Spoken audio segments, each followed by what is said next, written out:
Buenos días y bienvenidos a un nuevo Inside La República. Hoy nos acompaña Gloria Amparo Alonso, directora de Planeación Nacional. La directora es economista de la Universidad de los Andes, con maestría en Economía y Política Pública de la Universidad de Colombia, de la Universidad Nacional de Colombia y de la Universidad de Columbia en Estados Unidos. En 1988 se vinculó al Banco de la República como economista de la sección del sector externo. Además se desempeñó en el Banco Mundial, en el Ministerio de Comercio y en Desarrollo.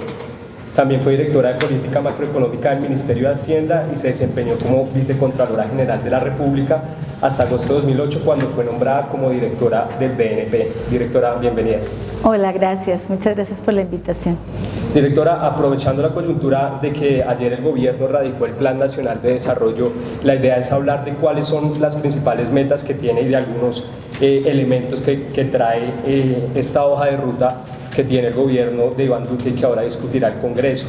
Precisamente me gustaría preguntarle a modo general cuáles son esas metas que se quieren alcanzar con el Plan Nacional de Desarrollo para los próximos 4 años. Bueno, muchas gracias y de verdad gracias por la invitación. Lo primero entonces es contarles este Plan Nacional de Desarrollo que lo hemos bautizado Pacto por Colombia, Pacto por la Equidad. Le apunta a eso, a llevar la igualdad de oportunidades para todos los colombianos.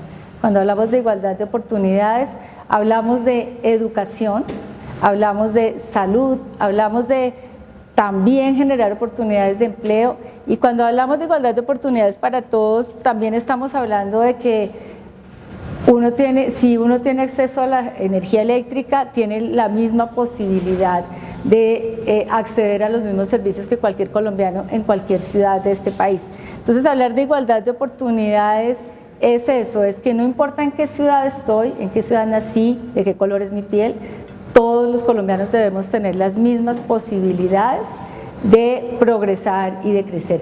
Por eso una de las principales metas tiene que ver con la pobreza. Esperamos reducir nuestra tasa de pobreza, que hoy en día está por encima del 11%, a menos del 8%. ¿Eso qué es en términos de personas? Que vamos a sacar a 3 millones de personas que hoy en día viven en condiciones de pobreza, y vamos, tal vez más importante, a trabajar por erradicar la pobreza extrema en nuestro país. Un país como Colombia, que se dice ser de ingreso medio alto, tiene 3,5 millones de personas que viven en condiciones de pobreza extrema. En nuestras metas está bajar esa pobreza a 1,5 o en 1,5 millones de personas. Entonces, nuestras grandes apuestas son reducir la pobreza. Una de nuestras grandes apuestas, por supuesto, como les decía, tiene que ser la educación, y entonces estamos trabajando porque en nuestro Plan Nacional de Desarrollo vamos a hacer una gran apuesta por la niñez, empezando por la niñez, y vamos a tener cobertura en educación inicial y preescolar. Vamos a llevar a 2 millones de niños la educación inicial y preescolar. Hoy en día la atención del Estado está en 1,2 millones de niños. Y para garantizar esa retención, ustedes saben que el plan de alimentación escolar tiene básicamente ese propósito, evitar la deserción escolar. Así que una de las herramientas será elevar el plan de alimentación escolar a que llegue por lo menos a 7 millones de niños, este instrumento de permanencia de los niños en las escuelas. Claro, el PAE hay que reformarlo, hay que repensarlo para que funcione eficientemente, de tal manera que no solamente cumpla esa tarea de evitar la deserción, sino que también tenga un rol en términos de nutrición infantil. Estoy hablando de educación, niños. También estamos hablando de jóvenes, y en particular, y antes de entrar a hablar de jóvenes, terminemos de hablar de estudiantes. Una de las grandes apuestas del plan de desarrollo está por duplicar los estudiantes que hoy en día están en jornada única. Vamos a pasar de 900,000 a 1,8 millones de estudiantes. Claro, eso supone una articulación con las entidades territoriales en los temas de educación pública para garantizar entonces esa atención en jornada única para todos.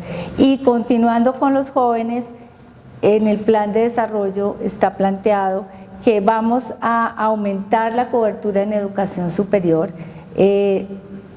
elevándola a un máximo histórico, esto es llevándola al 60%. ¿Cómo lo vamos a hacer?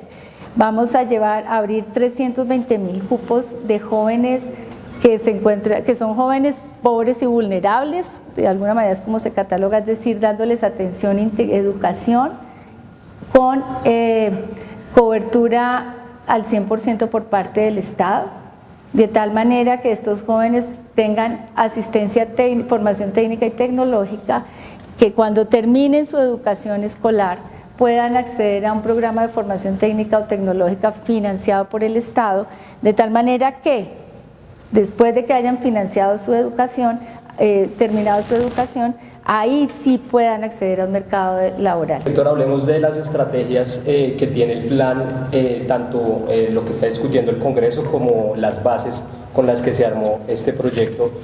Vanessa Pérez, editora de Agroeconomía, le va a hacer la siguiente pregunta. El plan contempla la reducción de subsidios y eliminación de estratos. Queremos que nos explique cómo se va a hacer ese proceso y si habrá subsidios para arrendamiento de vivienda. Mira, es importante aclararles, en las bases del plan hay una propuesta de revisión de la estratificación. Tal vez antes de eso, una de las necesidades en este país es tener una asignación de subsidios de manera mucho más eficiente. Y que hemos visto que la asignación, la forma como está estratificado el país, pues hay que repensarla y hay que actualizarla. Porque hoy en día personas de estrato alto reciben, pues de estrato alto, de ingresos altos, están recibiendo subsidios. Ahí va la siguiente herramienta, y es que el Sisbén como herramienta, como instrumento para la asignación de los subsidios, también hay que actualizarlo.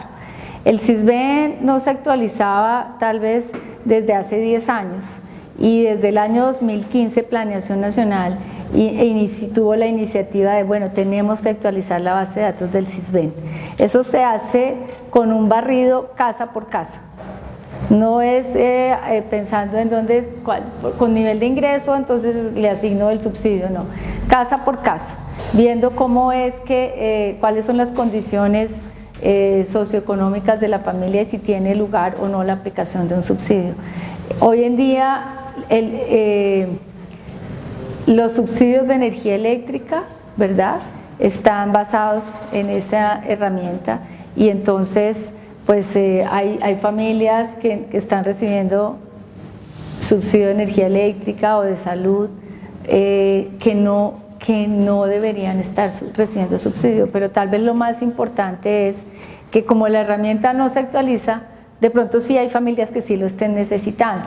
Entonces el barrido comenzó desde el año 2016 en realidad. Este año termina todo ese barrido, nos falta como el 40% de la población, esa es una tarea que hace Planeación Nacional, y a partir del 2020 ya hemos venido trabajando con el Ministerio de Salud, por supuesto, por ejemplo, porque esa es una herramienta muy importante para los subsidios en salud.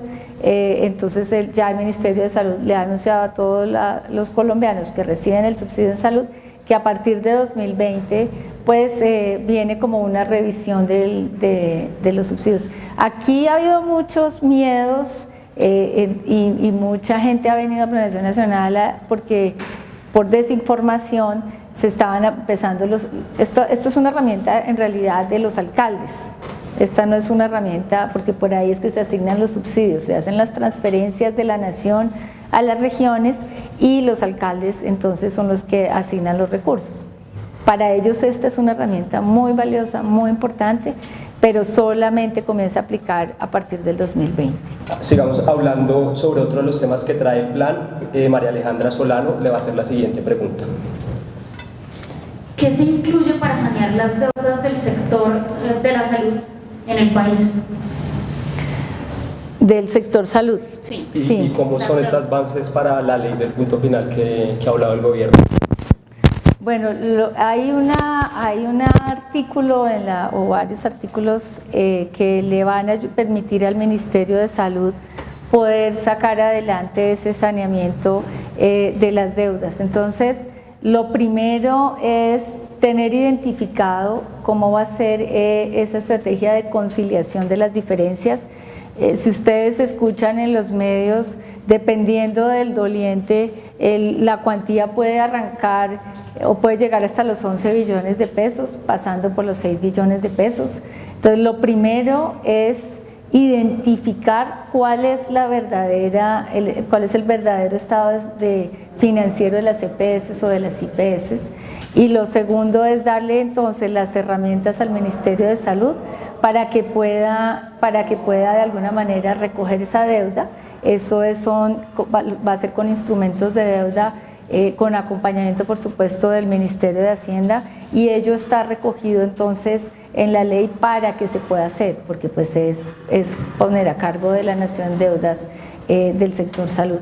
Así que está planteado, lo primero es tener claridad sobre cuáles son las deudas, y lo segundo, cómo va a ser la emisión de los títulos de deuda por los cuales entonces se van a financiar esa operación.